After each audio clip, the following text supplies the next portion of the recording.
Hello everyone, this is a continuation from my previous video. Again, this is my wife's 2003 Volkswagen Beetle. Last year it leaked Freon or R134, and I didn't replace it because summer was over. Now that we're in June, triple digit tomorrow, so I really need to work on this now. I was able to pull out the AC Drier, which is pretty easy. Not bad, nothing to it. It's just basically two hex bolt, one at the bottom. One from the top, and also one at the bottom.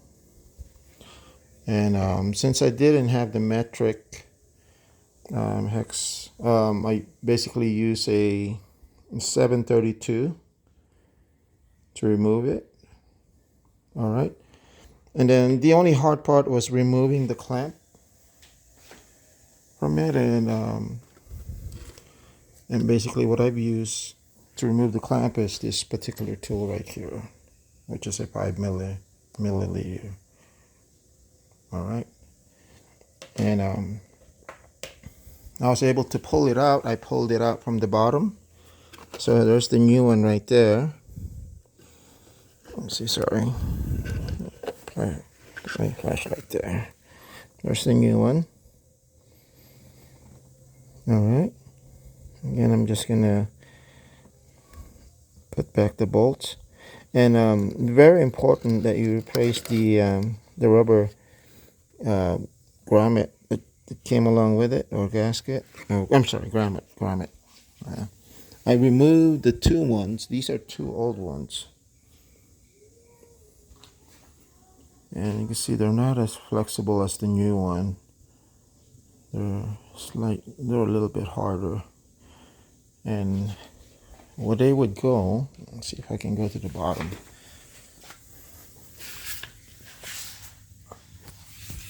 Yes, it's much easier to pull it out from the bottom. So it's right there. And what you'll do is once you pull this out, I'm sorry, there's just not a whole lot of room. The rubber grommet is gonna go. I have my camera focus on it. There you go. You see the green rubber right there? That's where the new one is gonna go. And then of course, that's the one that's gonna insert in here, just like so. Alright, so it's pretty easy, nothing to it. And the way I took it off from the bottom. And the way I inserted it back is I also inserted it from the bottom. So just 3 bolts, one the top, and also this clamp right here.